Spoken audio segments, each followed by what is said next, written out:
Let's talk about Metformin, blood work, the long form fasting, insulin resistance, inflammation. What is the FLOA protocol? How do you utilize it? Explain that to us. Insulin resistance, your thoughts on Ozempic, growth hormone, dry fasting. What are your views on cut calories, burn calories? Lack of sleep. It's going to sound very bizarre, but I've gotten about an inch to an inch and a half taller.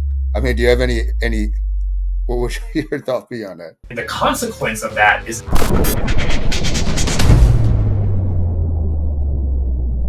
All right, guys, what's up? It's Kyle, also known as the Pandaman, with another episode of Unlocking Your Inner Strength. Today, I got a very special guest, Dr. Dean Jones from out in Colorado. Dean connected with me a couple months ago, and it was really cool because Dean specializes in fasting as well. So I'm really looking forward to learning from you. So thanks for being with me, Dr. Dean.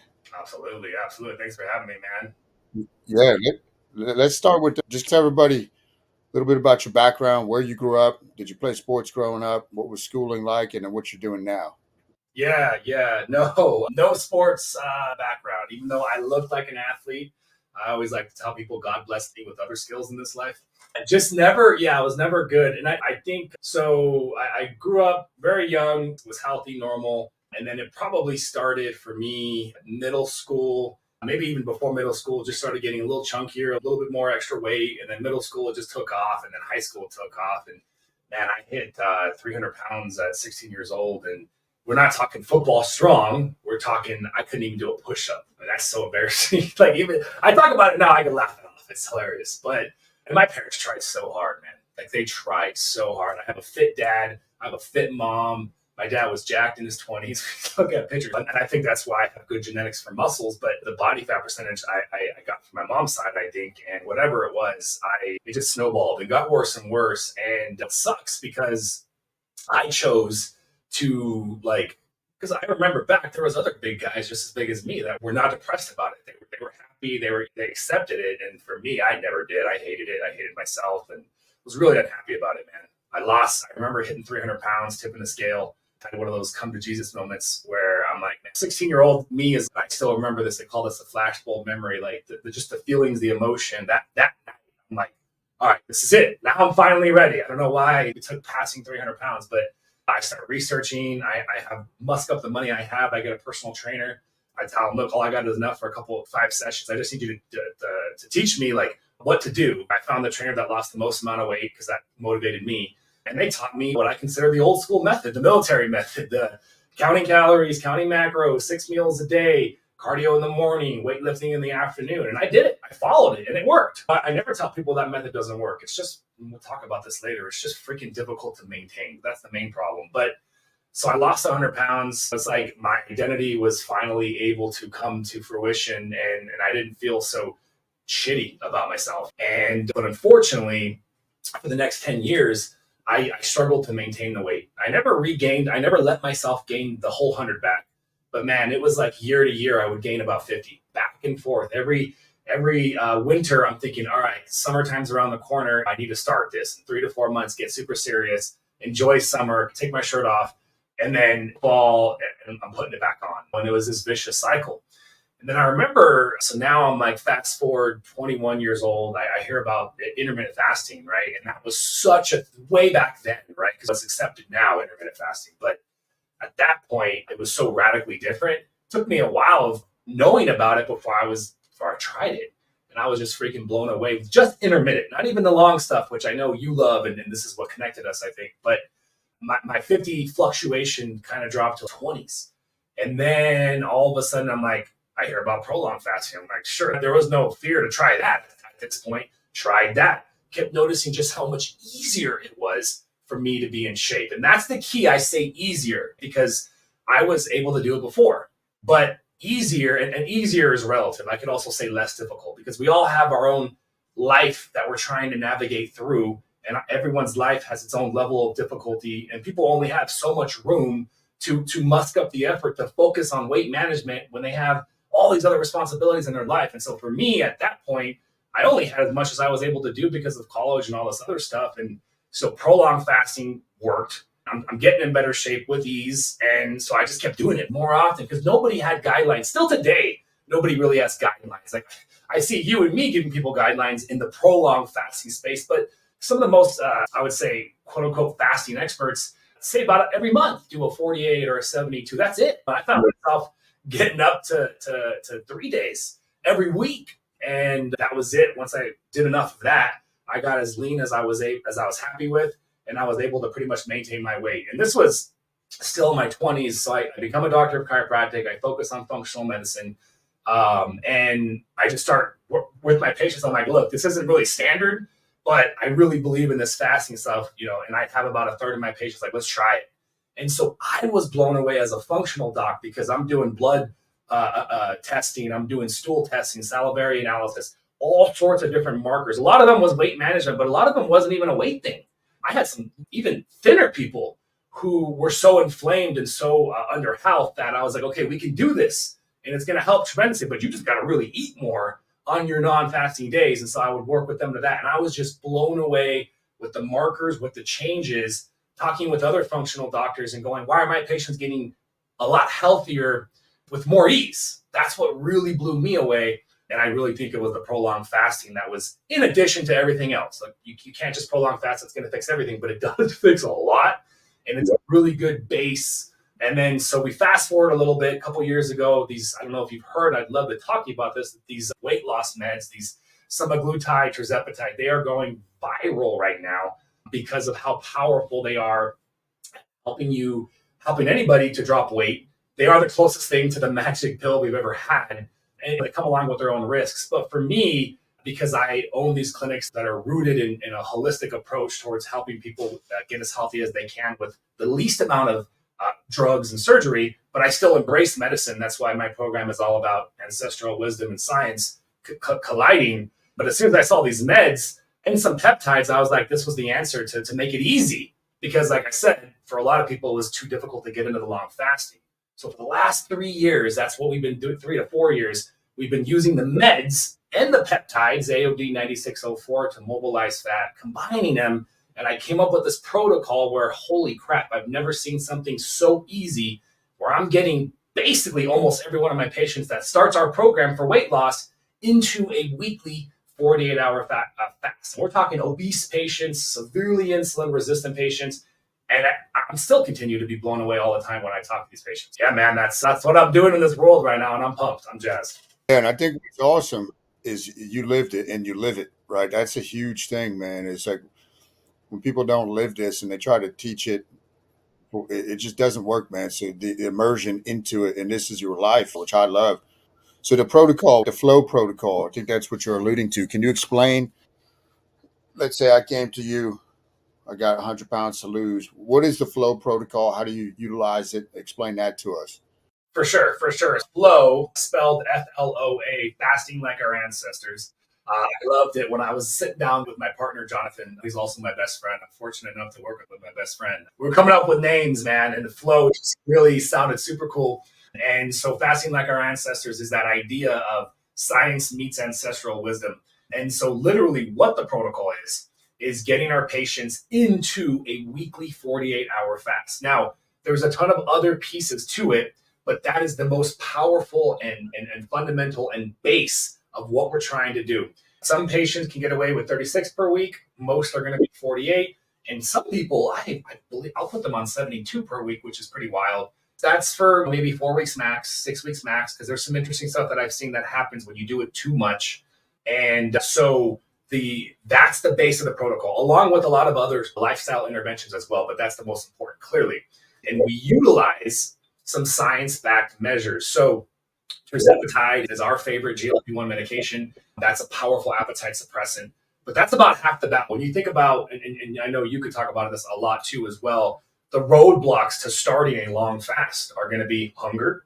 And then they're going to be, we call it energy issues, but really it's a manifestation of symptoms that result from the body's inability to mobilize the fat fast enough to meet the body's energy demands during that 48, 36, or 72-hour fast. So that myriad of symptoms can be tiredness. That's a common one.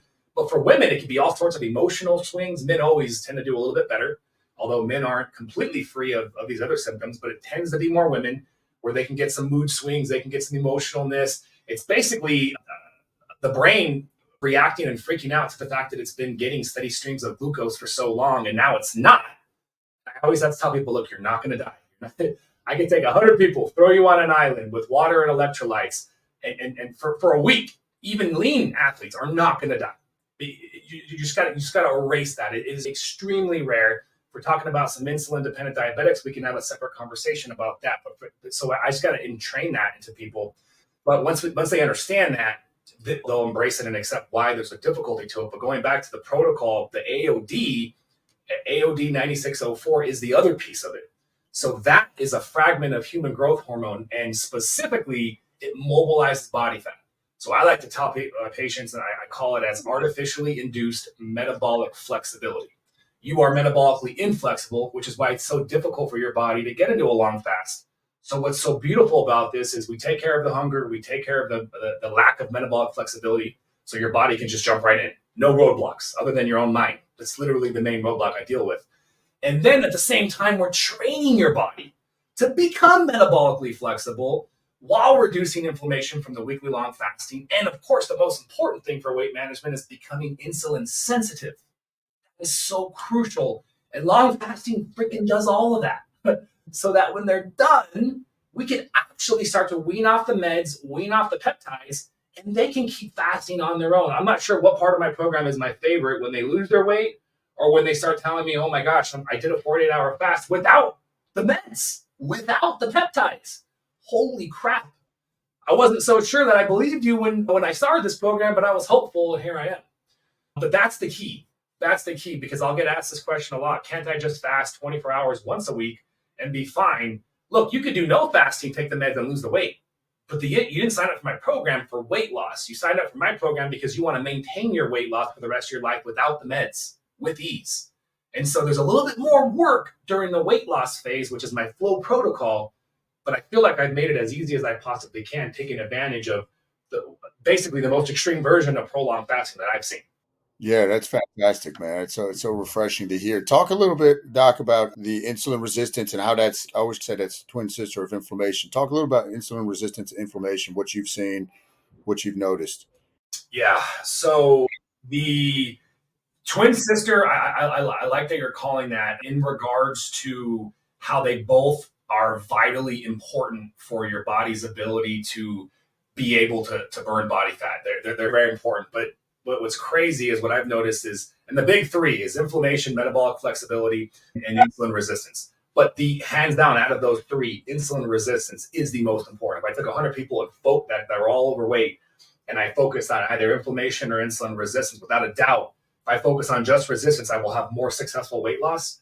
Not that inflammation isn't important. It's just it's the second common denominator in terms of the most people that are struggling with an inflammation-based resistance to weight loss. So they're all important, though, and this is why we got to target all three of them. But insulin resistance, in a nutshell, is a condition that develops over time in reaction to chronically elevated insulin levels to begin with. Now, we talked to a plethora of different medical researchers and doctors, and there absolutely is still a continual scientific-based debate on exactly what causes it. So I'm speaking from what I think is probably one common theory. I feel very strongly about it because it always plays in fashion with my program, but nonetheless, this is still one of the high-level theories, is that due to chronically elevated insulin levels, your body becomes resistant. So resistance is literally when your body doesn't respond to insulin as well. What is insulin's job? To get the sugar out of your blood into your cells. It's been doing this your entire life. You eat food, blood sugar rises, insulin rises, blood sugar goes down, insulin goes down. We call those transient rises. And I don't care how high it goes, that's completely normal. And this is why kids and young adults can get away with eating all this sugary crap and they're still fine because their body can handle it. But unfortunately, we've been told since the 70s, and I talk about this in the book that I just published, but we had this point in our history in 1977 where the government stepped in and said, hey, and there's a whole funny story to it we were having a lot more heart disease, and they blamed fat. They blamed saturated fat and fat intake. Little did they know we were just dying from heart disease because there was less death from infections, less deaths from TB, and so heart disease was next in line. So government makes a decision for us. Now, all of a sudden, we have the food pyramid, which we all remember growing up with, which at the base is 60%. So for the last 50 years, we've been thinking the right thing to do is eat a lot of carbohydrates and to snack all the time, which has never happened in human history. So obesity, diabetes are skyrocketing, and insulin resistance is the reason why that's happening, because now we're exposing the body, because carbohydrates and food in general are constantly releasing insulin. So you're just causing your cells, your body, to be exposed to insulin so much more than it was really designed to do. And the result of that chronic exposure to insulin since we were a kid, then a teenager, then a young adult, over and over, we develop this resistance. So your body is responding to everything, because blood sugar getting too high will kill you. We know how, and that's always fascinating to me, how toxic just sugar can be. And it will kill you. So the body is trying to fight that. And so its next thing to do is, well, I will just release more insulin. And more insulin does get the job done. But that is, in essence, what insulin resistance is. And now you hit this point where now your insulin is elevated, not even just because of the food you ate, but just because you have this resistance. And the presence of insulin, when you have insulin secreted in your bloodstream, by definition, at that time, you cannot mobilize fat. Insulin attaches the fat cells and prevents it. And so if we have time today and we get into the whole calorie obesity, it gets really interesting when you get into the weeds of it, because technically speaking, the argument of that is if you're in a deficit, it doesn't matter. Yes, that's true if we're talking about just weight. But if we look a little bit deeper, we realize it's not weight, it's body fat percentage and muscle mass. And if you have insulin elevated, but you're in a deficit of calories, you're not losing fat by definition, but you're going to lose muscle mass. And this is where we have so many people becoming this, what we call skinny fat, where essentially their weight's going down to these medications, but their hormones are all screwed up. They're insulin resistant. They're still inflamed. And so they're losing a larger percentage of their weight from muscle mass tissue, which is so detrimental to long-term success with weight maintenance. That's really the basis of insulin. And then we look at inflammation, and inflammation, like I said, is the second most important thing. It has separate roles in terms of how it affects, but similarity to insulin. When inflammation is high, it's harder for your body to mobilize body fat, and it's easier for your body to store fat. So insulin gets in, or inflammation gets in there and does a lot of the same things to keep it as simple as we can, but it is separate. It is different. You have separate inflammatory conditions. You have autoimmune diseases. You have all these other things that can cause chronically elevated inflammation as well. And so you really, to be successful with long-term weight management, you got to target both. There's some crossover in terms of what you do to handle both, but then there's completely separate aspects of it.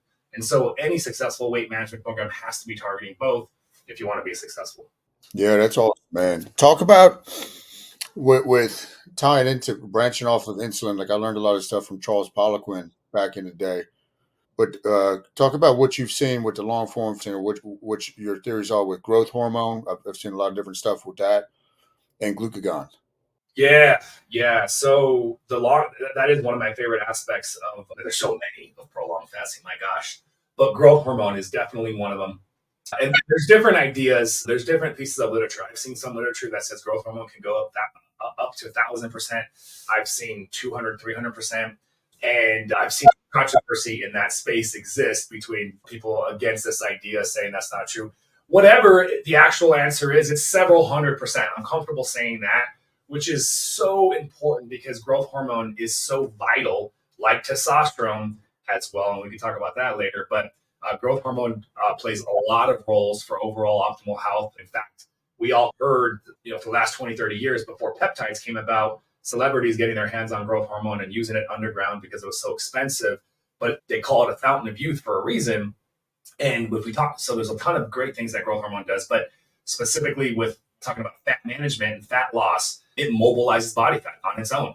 It protects muscle mass. It actually even enhances muscle growth. Of course, you still have to be in a surplus of calories, but growth hormone will either help you build more muscle mass or it'll help you protect your muscle mass significantly more when you are promoting it and increasing it. And yes, you can inject peptides, but if you want to do it naturally, it's much cheaper. You just get into the format of long fasting. The more often you do a long fast, the more often you're going to spike your growth hormone levels and get the amazing benefits of it too as well. And then glucagon is controlled as well. And glucagon, we know, can increase the release of sugar from the liver. So it helps to stabilize the blood sugar levels too as well. from long format fasting, which is freaking amazing because we know if we have erratic spikes of blood sugar, that's also an issue too as well. But it's wild when we talk about hormones because we have the favorable benefits of growth hormone, we have the favorable benefits of glucagon. But when we talk about protecting muscle mass, I want to mention two more things because even outside of those, it's fantastic. But then we have things called catecholamines. So catecholamines are fight or flight hormones, epinephrine, noradrenaline, adrenaline. And these are, like the name implies, they're released by the sympathetic nervous system, which is that excitatory part of your nervous system. And these are your fight or flight. These are your ready to go, ready for action. Why is that important? That's going to burn body fat. It's mobilizing body fat and it's protecting muscle mass. And it really aligns with ancestral times because if it's been 2 days and you haven't eaten, you would need a body that's ready, enhanced, not degraded, not unenhanced. If you were feeling like crap and that was the actual mechanism of the body, you wouldn't be that effective at the next hunt. So the body is supposed to be, when functionally good, and that's the key, when functioning good. Because a lot of people start long format fasting or even intermittent fasting and they feel worse. And I'd love to hit up later why that happens because that's the number one deterrent from both patients and doctors embracing fasting because they try it and they're like, I feel worse. I feel really worse. So intuitively, I need to stay away from what makes me feel worse because they don't understand the mechanisms so that they don't believe why it's going to get better over time. But anyways, going back to the hormones, we have catecholamines, which are amazing for mobilizing fat, even some of that resistant abdominal fat, which we know is worse for us. I've really seen is better mobilized when we get into the deeper long format fasting. And then finally, the obvious that we forget is ketone bodies. It's not really a hormone, but ketone bodies, I put them in the same category because the more often we are releasing ketone bodies, the more often we are in muscle preservation mode and more fat mobilization mode. So there are so many benefits. And it's so crazy because you think about bodybuilders, right? I always bring this up because that's like the most contradictory thing because they do the complete opposite and they're getting phenomenal results. So how do we explain that? And I always like to explain things like that to make sense of it because especially that's like the most opposite.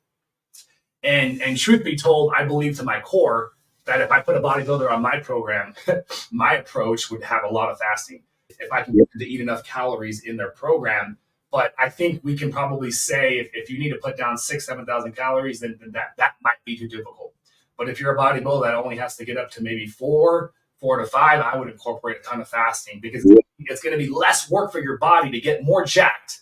You just have to understand it because we're optimizing your hormones. But they don't. They're still latched on to that traditional approach. And when you think something works and you follow through with it and it can work, it's going to work. And I think there's a lot of that going on too as well.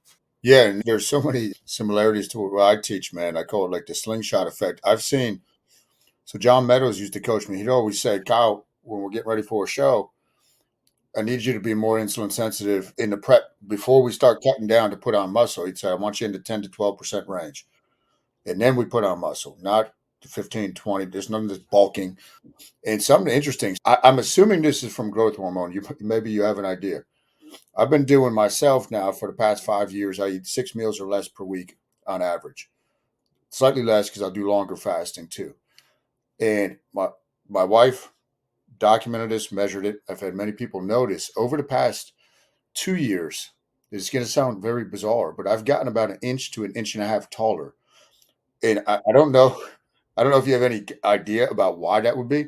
I'm assuming it's potentially from the constant just doing this for so long. And she measured me, dude. I've had my brothers have noticed, people I used to look eye to eye with. So I'm assuming that's something to do with the hormones. I just thought it was really neat. And then do you have what would your thought be on that? That's freaking hilarious you brought that up. I watched your video on that yesterday and I saw the amount of hating comments for sure. And I get it. Look, it's not like your video came out and saying this is what you need to do to grow. You were just sharing. But you know how people are. Anytime you give somebody a piece of information, but this is just a little psychology behind it. It is natural for the human being to get upset when hearing information that contradicts a stable datum that they operate off of. Because we all have pieces of information in our head that have different levels of priority, and we call them, you can call it whatever you want, but a stable datum is this concept that we feel really good about understanding. And there's a bunch of different stable datums that we operate off of, and this is how we navigate through the world. So when you get a piece of information, that completely invalidates a lot or even some of your stable datums. It takes this is what we're tangenting, but this is how you can know right off the bat you're around the presence of somebody who's a little bit higher tone when they can take a thought and it invalidates their beliefs, but they're not getting upset. They're not getting around. Like, oh, wow, that's completely different than what I thought. Tell me more. It's just a funny observation. But anyways, going back to this, it's fascinating. And this isn't the first situation. I swear, my buddy, my best friend, Jonathan, he told me the same thing for himself. And I had to react. I'm like, get that hell out of here, bro. You messed up with the measurement. He swears he grew. Now he's taking the growth hormone peptides. He does do long format fasting. He's got a really fast metabolism. So he doesn't do it nearly as I have a really slow metabolism. But he's doing more fasting than he's ever done. But he's also doing the growth hormone peptides. Either way, he swears he grew about an inch. And do I think it's possible? Absolutely. I think it's possible, understanding what growth hormone does. But there is a lot of mechanisms that I have no explanation for. And there's a lot of science that would argue why that's impossible. So with that being said, I just look at that and go, all right, I'm neutral still on it. I'm not going to say it's possible. I'm not going to say it's not. I'd love to see some science as to how it's possible because I haven't seen that yet. I just think about the growth plates and how they close, and we understand that. One plausible explanation is maybe there's a small percentage of people who just have this situation where, scientifically speaking, their body's growth plates maybe can open up again. Maybe there is the scientific explanation, but it only is a small percentage. I don't know. But either way, I think that's freaking awesome. And I think that definitely means there's more growth hormone, and we can confirm that. And I think you want that. You want to have a higher optimal. You don't want to be too high with any hormone, but you want to be in that optimal range if you desire to live an optimal lifestyle. And that's awesome, man. And I appreciate the honesty with it. I always tell people with it too, man, because it's funny. I get so many messages now on Instagram with, how do I grow taller? I'm like, look, and like you said, I'm like, I'm just tell you what I did. This isn't okay. You do this and you're going to get taller. It's just a kind of an anomaly. But I also tell people, like, well, you're doing what I'm doing. Mainstream science hasn't studied people that have fasted for this long, for this over period of time. So it's like an uncharted territory. It is. And I think this is why I am, what's the best way to say this? I realize that I'm being very ballsy, and we do have some literature, and I feel like I've reviewed a lot of it. If you know the story of Angus Barry, the guy that fasted for a year, I look at the good and the bad. I saw some cases of a couple deaths from long fasting, but they were month long, and it was really weird the way they designed it. So it didn't invalidate anything we're doing. And I never recommend anybody go on a month. I've seen people talk about miraculous healing, but that's super aggressive. So I do feel like I do have the most aggressive program I don't actually know fully your program, so please share with me. I just know you're doing a ton of long format fasting, but as far as what I've seen from programs, this is like the longest. And yeah, it is uncharted territory. And I would love one day to become part of a study, to use the data that I'm compiling. People just don't realize like how expensive it is to get actual real data done. And so if you choose to take the opinion, the data doesn't support this idea, I'm not going to do it, that's your prerogative, and I understand. But I think a lot of people literally don't understand the fact that there's so much money that's needed to do research. And also, so that's one thing to understand. But the other aspect of it is every single thing that was an idea before it was proven with science. And so you could choose to wait for that, and that's totally fine. That's the conservative approach. But some of you are going to die before you get to that point. And the other, so that's the second piece of it. And then the third piece of it is, if we're talking about holistic as a whole, natural services, because we know natural services, holistic services in this day and age, in this world, unfortunately, don't get the kind of attention when we talk about literature. So it's like David versus Goliath. I always like to call it, if we're going to have a medical debate and a scientific debate between this drug-based therapy and this holistic-based therapy, it's not even a fair debate. And because there's no money backing that therapy to get the kind of research that it needs to either validate or invalidate it. So how is that even fair to begin with? Now, is that the practitioner's fault? No, it's not. We can have a whole separate conversation about the powers that be above that, but I don't even want to go there right now. The reality is it's not a fair battle. So what do you do? Yeah, and then I go back to that starting point. You could wait, but that's your health that's potentially paying at a cost of waiting for these holistic therapies to be validated. And a good rule of thumb for just holistic treatments as a whole, generally speaking, is they tend to be much safer with very low risk compared to allopathic procedures, which are higher risk, generally speaking, of course. And the most you have to lose in the holistic space is just money. But what's crazy about long format fasting is you don't have any money to lose. Try it. And guys like me and you will tell you, okay, we understand why you're feeling crappy. So give it X amount of time to do that. And if you follow a protocol like ours and you still feel crappy, fine. At least you tried it. But to not try something that's in front of you, in this case, even free, now my program costs money and I'm sure yours costs money, but is just wild when we know if we're talking about obesity or we're talking about women struggling with PCOS and just general weight issues, how detrimental that is to your health, that you're not going to try some of these therapies, even as an experiment. It's crazy. This is why I'm on such a mission, and I see that you are too. Yeah, man. It's right on, man. Let's talk a little bit, like when you look at blood work, what's the most important metrics you're looking at? Because I get that question a lot, right? What should people be concerned with? What ranges do you want to see if there's a couple key things? Yeah, your insulin levels, insulin and C-peptide in the morning are probably one of the most important markers, not for overall health, but especially if we're looking at weight management, that is the number one marker. The reason why that's so much more important than A1C, A1C is that average of your blood sugar levels from the prior 3 months. So yes, your blood glucose level tells us something. If you catch it and you haven't eaten and it's above 80, 85, that's a concern, but it's not super reliable because you have transient rises all day long. So you look at the A1C, and the A1C, when you look at it, is always going to tell you what has the last 3 months looked like. So that's a powerful marker. But the reason why that is a problem is because by the time your A1C rises to 5.7, which is pre-diabetes, this is a huge problem, is that most doctors, not all, there's some primary care practitioners that understand and get it, and I love it. But most of them tell the patient right when they become pre-diabetic is when there's a problem or when we should start doing something or thinking about it. Some of them don't even say that. Some of them go, we'll wait. If it keeps going up a couple more points, then we'll get you on the metformin. That's what a lot of them still say. Some of them will say, though, okay, if I would see this is a problem, you should start making changes now. For the last 4 to 5 years, this is still a theory, but a really strong theory with science to back it up, and it makes a lot of logical sense. Your A1C just didn't rise randomly at some point. If we understand, we take a step back and we talk about the mechanisms, you have a very strong mechanism called the insulin system that is really the incretin system, but which is a compilation of different hormones, but your body has been managing this system for years. And so for the A1C to actually get to prediabetes, it means for the last 5 to 8 years, your body has been fighting, and it finally lost. It's a long process. So had primary care physicians been checking insulin levels, we would have saw a rise in the insulin levels, depending on which, you just look at the reference range because every single company has a slightly different reference range. And so we don't have to get into numbers, but just knowing that you can see if you want to be on the lower end of the reference range. If you start to see that rise, a fasting insulin level, you will catch that the early part of this phase. And as soon as you see that, that's when you know, okay, something's wrong.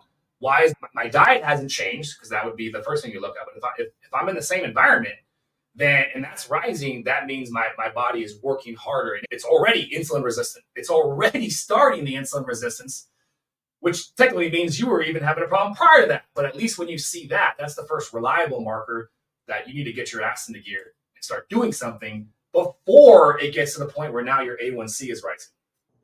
Yeah, excellent, man. And something I wanted to ask you about too, related to that. I've read a lot of books on sleep, right? And lack of sleep. Not that we live in a society where, and I'm guilty of it. I've gotten much better where sleep is for the weak. I only need to sleep 6 hours a night, blah, blah, blah.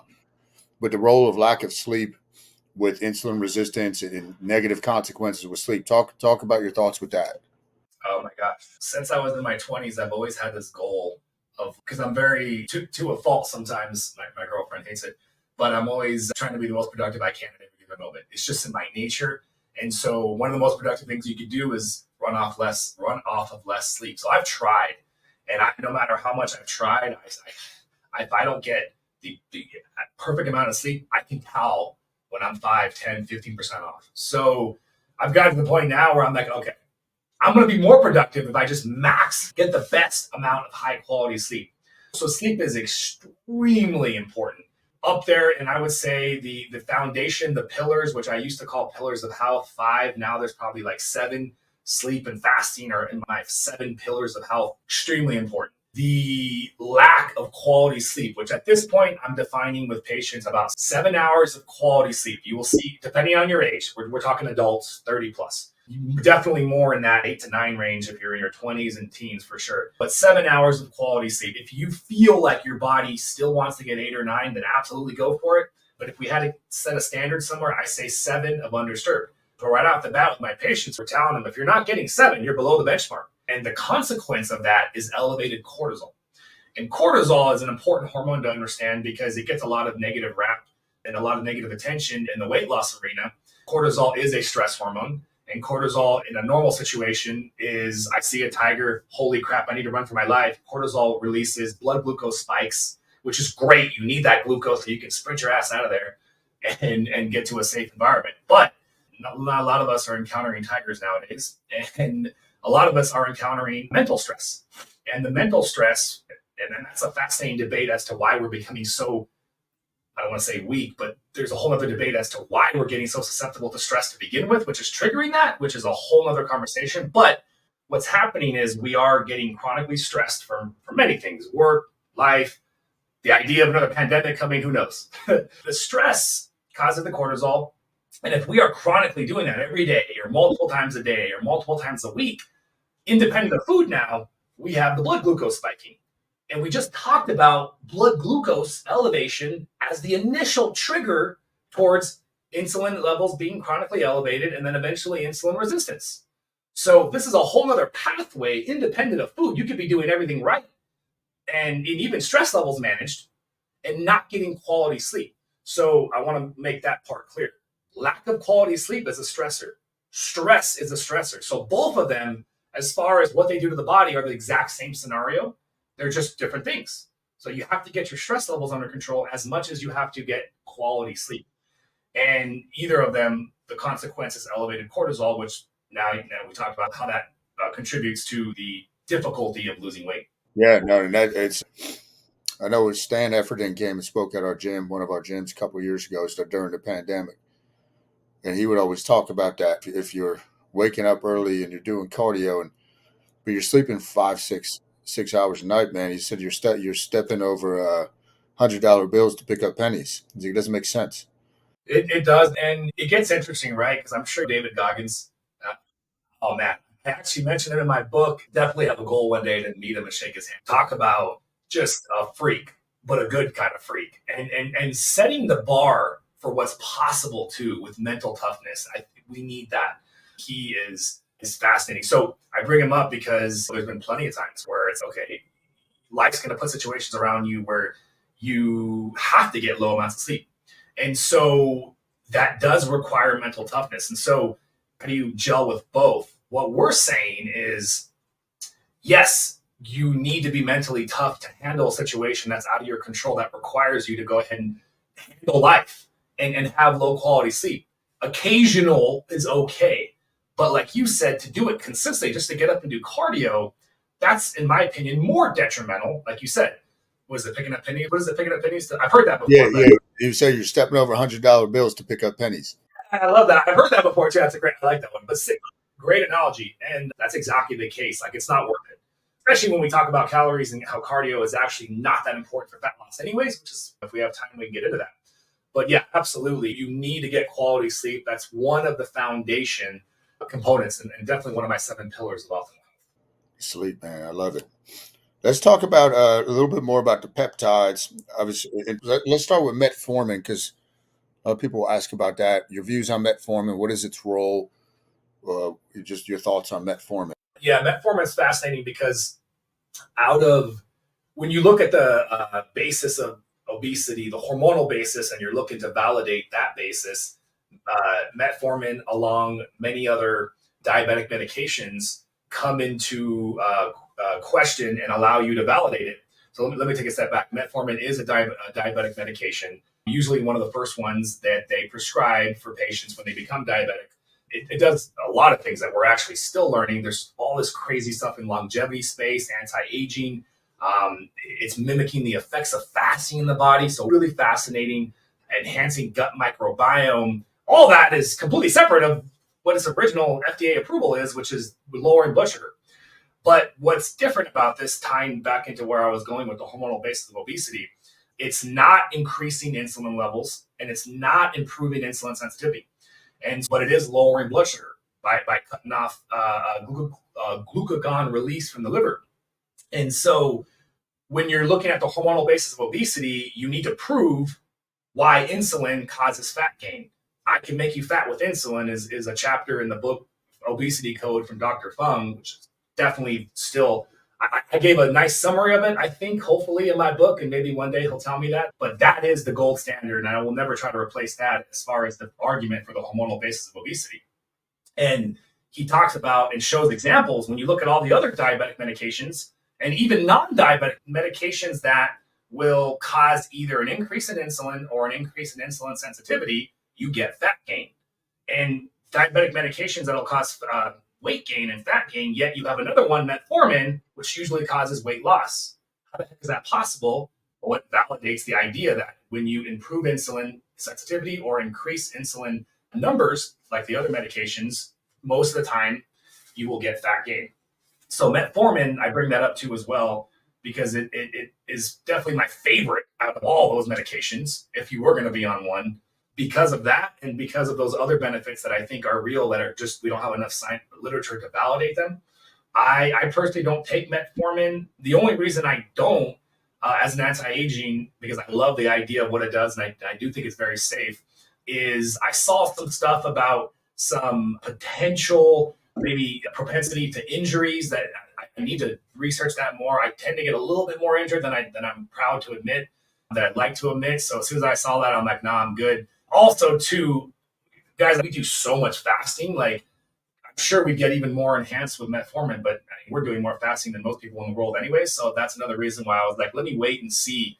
But if I can find out that I feel comfortable with what metformin doesn't do as far as potentially increasing propensity to injuries, then I'm all for it, because I do think it's fascinating. I do think you'll live longer. One of the anti-aging experts, David Sinclair, he includes metformin in his protocol. And so I do think it's very powerful. I do think it's generally safe. I do think it's a consideration in your program, even if you're not diabetic and you have access to a clinic that can actually prescribe it to you.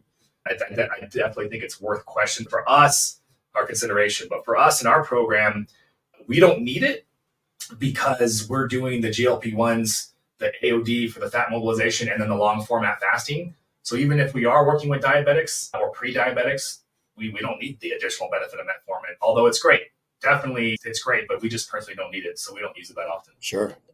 And then with the peptides you're referring to, I keep obviously seeing a lot of headlines and stuff about Ozempic. Is that one of the names, or like your thoughts on Ozempic? Yeah. So let's just talk about GLP-1 medications and versus peptides, because this gets thrown around a lot too. So peptide therapy is, we have peptides in our human bodies. They're really tiny. A peptide is essentially a small chain of amino acids.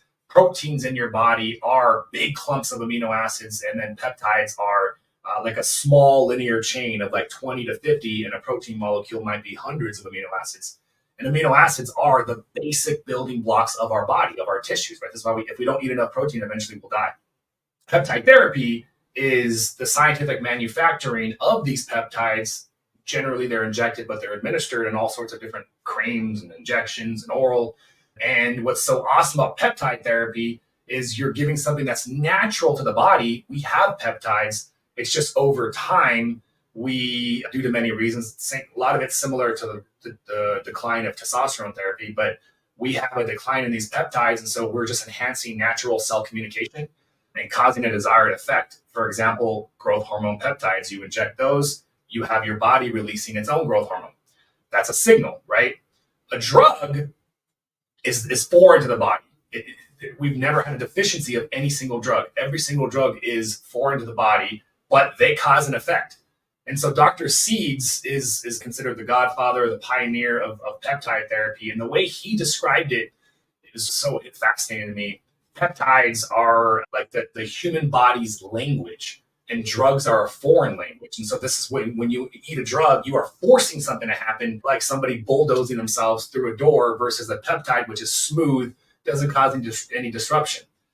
This is why peptides generally are side effect free. And this is why peptides also, there's no toxic level of them, most of them. And drugs, there's a toxic level for every drug. And some of them very low. And we know there's tons of side effects with them. I'm not anti-drug, by the way. I want to be clear. The pharmacological interventions have saved millions of lives, and they will continue to do it. I just have a problem with how they're used, and we can get into that later. But I'm all for them being used appropriately when needed and getting off of them when possible. But going back to Ozempic, now we have Ozempic, which is a drug. And so people get confused because it technically is peptides, but it's a drug because it's been adulterated by science to have a more powerful effect. So they took what are called incretin peptides, incretin hormones in the body, which are your body's own natural I eat, I get full, right? And they took that and they manufactured it, severely altered it, and it's way more powerful. And in fact, the whole class of medications are called GLP-1 medications. They have been around for a while, but the earlier versions before Ozempic were injected every day and not nearly as effective. Ozempic, which the active ingredient in Ozempic is semaglutide. So the actual drug peptide is semaglutide, and it's got two versions of it produced by a pharmaceutical company, Novo Nordisk, and that the name is Ozempic, which is FDA approved for diabetes, and Wegovy, which is FDA approved for obesity. And those medications are just semaglutide. And literally, it's just the dose that matters, and you can treat diabetes and you can treat obesity with it. But it is a powerful appetite suppressant. And it's also going to lower blood sugar. Very powerful things you want in your battle of obesity, in your battle of weight management. And then we talked about earlier how I use them is strictly just to help the patient get into the long form of fasting. So do I like the drug? I love its ability to help us accomplish the deep lifestyle intervention, but that's it. I don't like it for anything else because, look, it's got consequences. It's got issues. I watch people get pancreatitis occasionally. I've seen that happen. We got to pull them off. I've read many reports of hospitalizations. Again, not to scare, this is what happens with every drug. This is the percentage is small, and that's how it gets FDA approved. But it's still a percentage, and people are still paying the penalty for it. And so for my approach is, okay, this is why we got to do it short term and get you the F off as fast as we possibly can to minimize that risk. And why I cringe so much when people are talking about just being on the medication for the rest of their life, because they understand that the moment they stop the medication, the weight comes back on. And that's actually been proven by the literature, by the way, literally. So it's not even me just saying it. This is literally based on the literature. That there was a randomized control study done on semaglutide within a single year. 70% of patients regained all their weight and lost all their cardiometabolic benefits within a single year, 70%. And that was semaglutide with lifestyle intervention, whatever they consider lifestyle intervention, which probably isn't great. But that was 1 year. You better believe a follow-up study, 2 to 5 years, you're going to see 90, 95, 100%, in my opinion. I think if you're going to use this, you need to use it as a tool, not as your crutch. Otherwise, don't use it at all. Great insight. Great insight. Let's talk about, I got a few more key ones before we go over your book and all that. We mentioned briefly, but your views on cutting calories, the calorie equation that fails so many people, right? It works short term. So to me, it wasn't a transformation. It was short-term change. What are your views on this people trying to simplify and say just cut calories, burn calories? Oh my gosh. Like I've shared, this is how I originally lost my weight, not knowing any better. And so, look, it works. I think the most important thing, because I could talk a very long time about that, so just giving you a summary, some key points.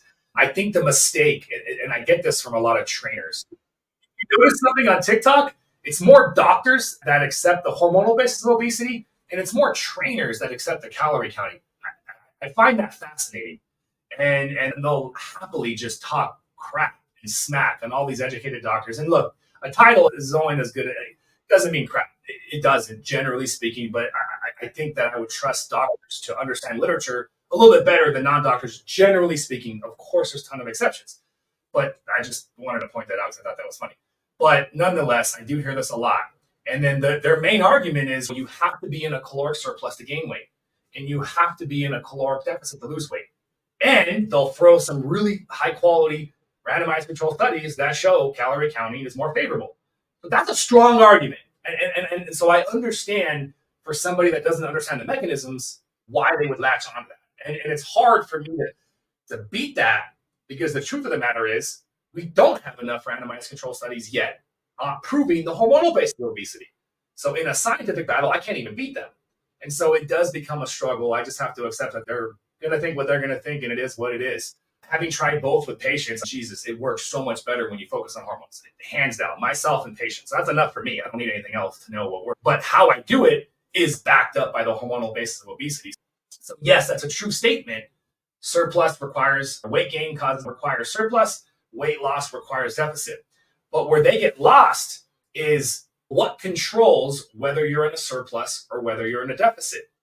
And that, to a strong extent, not 100%, because you can voluntarily choose to stuff your face and you can voluntarily choose to completely stop eating. So yes, you do have that, to a certain extent, power to go one way or the other.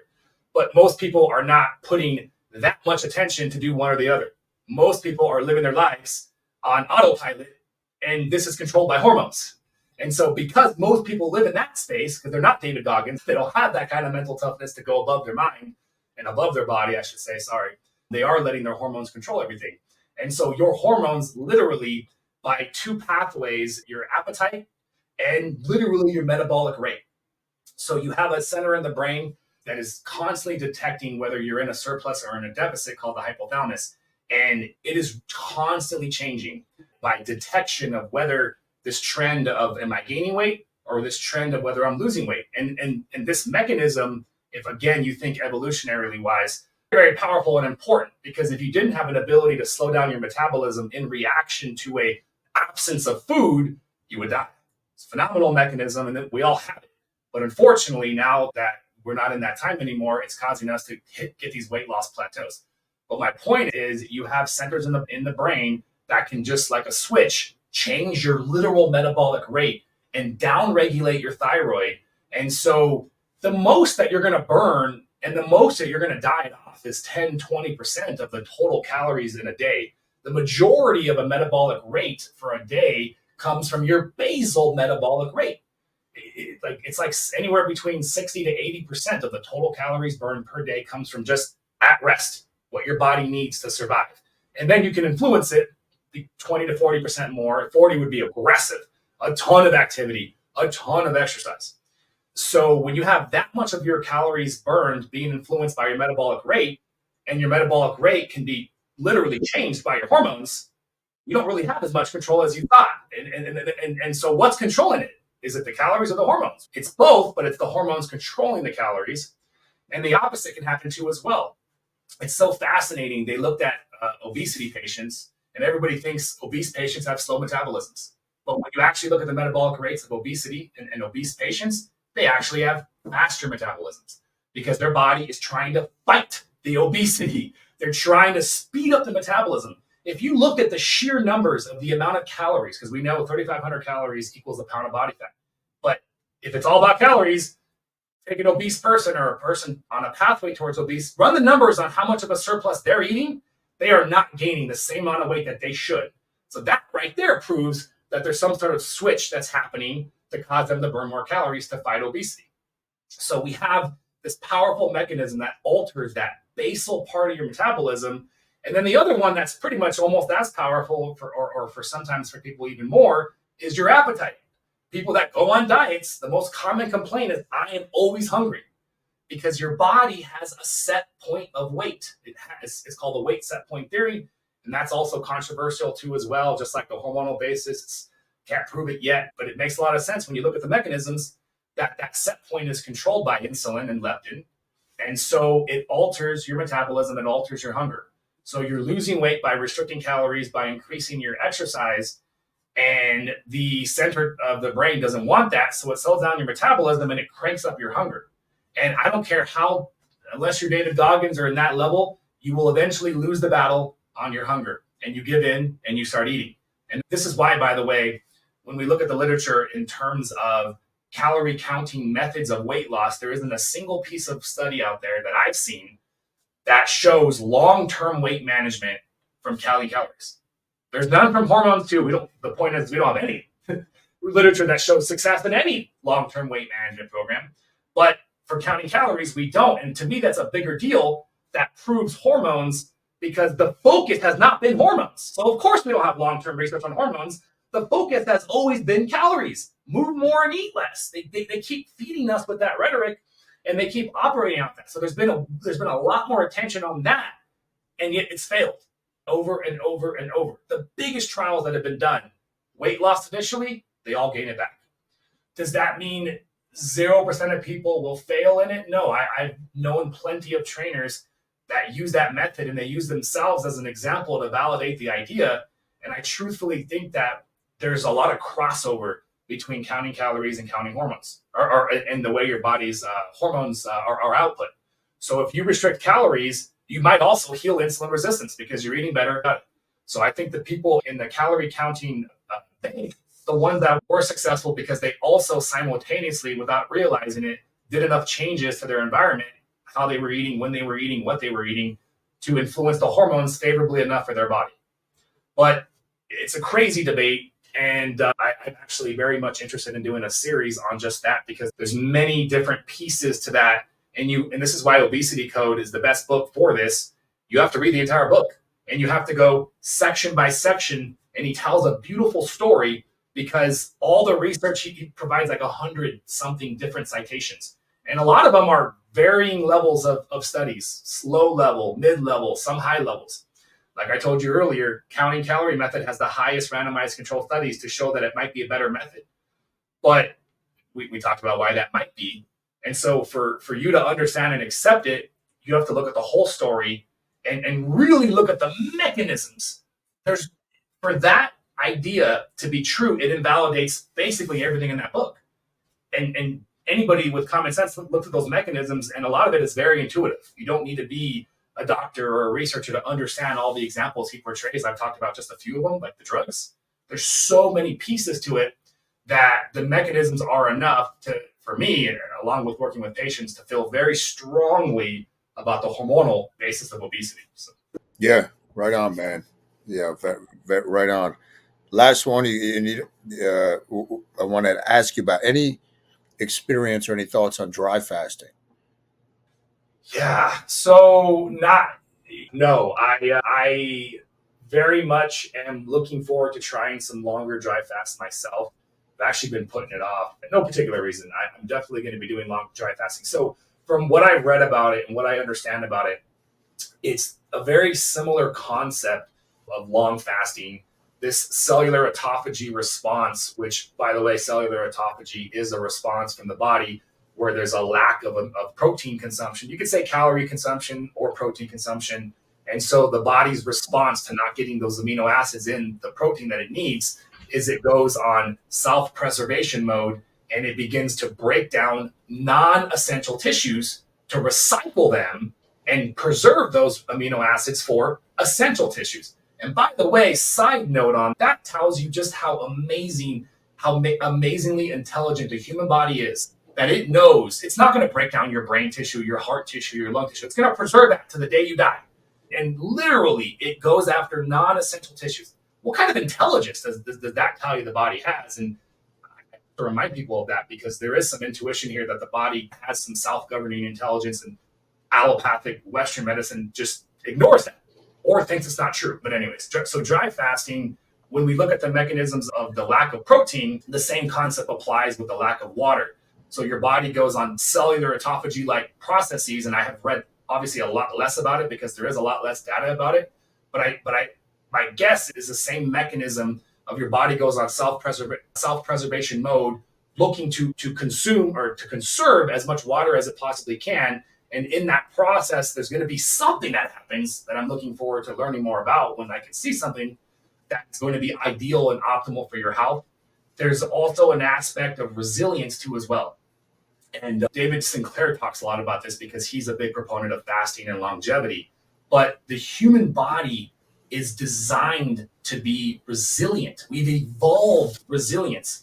And what makes us stronger, what makes us healthier is a healthy amount of stressors, a healthy amount of challenges, both mental and physical. Fasting, weightlifting, cardiovascular, those are all stressors that produce favorable responses from the body and influence our health to be healthier, our health to be better. Even on a genetic level, you can get into the whole epigenetics of how we can alter our genome from our lifestyle choices. And so I think dry fasting is fascinating. I look forward to trying it. I think there's some amazing potential. That definitely crosses the line for me in terms of doing it with patients, just because, number one, I haven't even really tried it myself yet.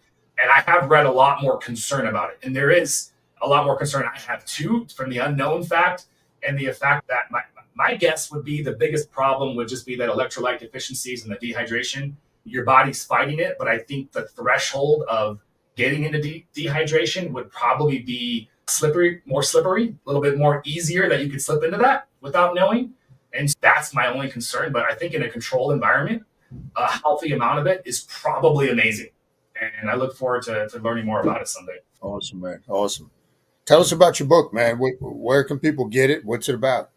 Yeah. Fast, Feast, and Flourish, the comprehensive guide towards utilizing GLP-1 medications and peptides in a strategic format to allow you to wean off the meds and maintain your weight. That's the essence of what we're doing right now. And with the explosion of GLP-1 medications, and there really is, it's nonstop, man. They handle diabetes, they handle obesity, they're being researched for neurodegenerative diseases. I'm excited about that, and I'm also not excited about that. I get excited about that because of the potential to help people, and currently they don't have really much anything good in neurodegeneration.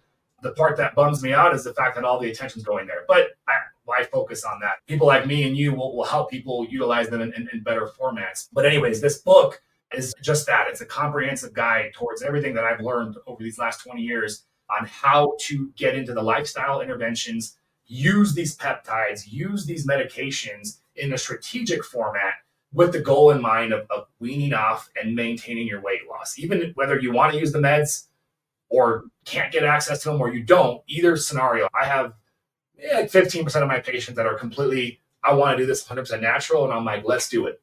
I love it. It's going to require a little bit more mental toughness for sure, but absolutely nothing changes. It's the same protocol, whether you want to use the meds or not. But the deeper the obesity goes, the deeper the amount of weight they have to lose, the deeper the inflammation, the deeper the resistance. It does hit that point, and I think that's the population right now, is they're getting more and more obese. That's why I do lean on the medications a lot more, and I've just found it's just easier, obviously, to use the science-backed methods. So that's what that book is all about. You guys can, for your audience, which there's a couple of different things I wanted to do. So you guys can pick up that book on Amazon, an ebook and a hardcover. But I wanted to also give your audience an opportunity to pick up an e-copy of it for free. And so if they wanted to pick up an e-copy, they can shoot a text message over to 720-465-1200. That's 720-465-1200. Now, that's one way to do it. The other way is I'll give you a link, and you can put the link in your podcast notes. That'll be probably even easier.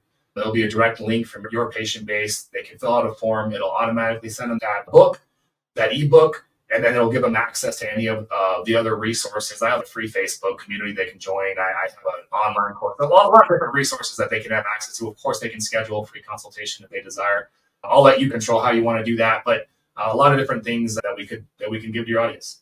Awesome, man. And then when people read that book, because I'll definitely blast that out, and they want to work with you, who's the ideal person that you guys are helping? If we had an avatar.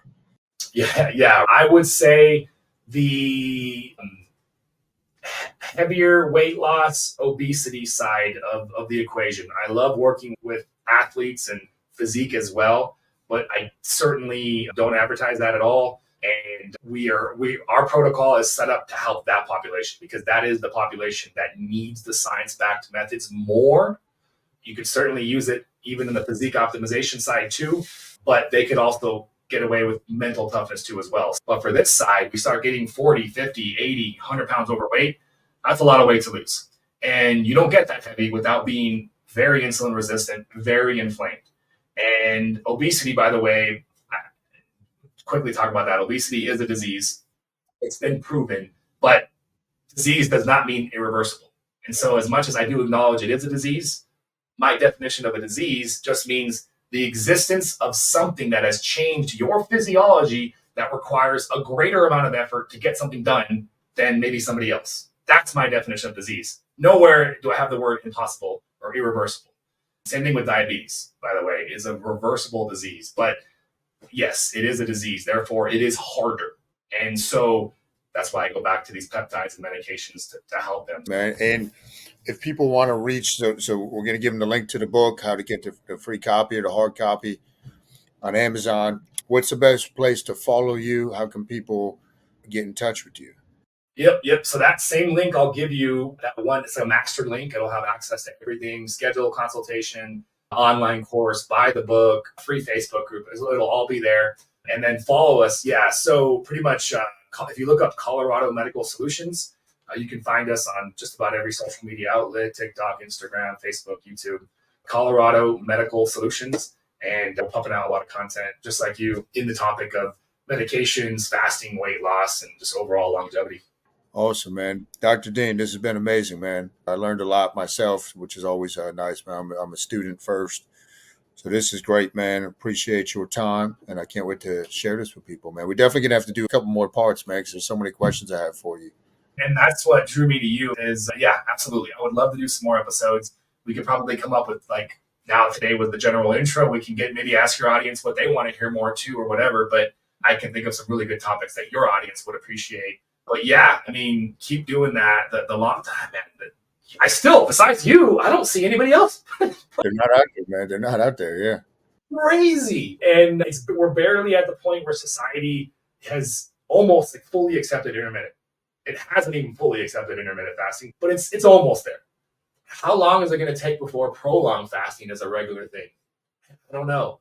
But let's see how long before we find the third person, because it's me and you right now fighting the long fasting battle. It'll be interesting to see the next one. I would say Mindy Pelz, if you know who she is, she does push it, not every week. I've seen her talk about it. She calls it the 36 power fat bomb or fat burning fast. I love her. She's great for women. And actually, we could talk next week about where my protocol falls for women and her, or whenever we do a next one. But yeah, man, I keep doing it, and I look forward to some more episodes with you, man. All right, bro. Sounds good, man. You take care, buddy. All right, you too.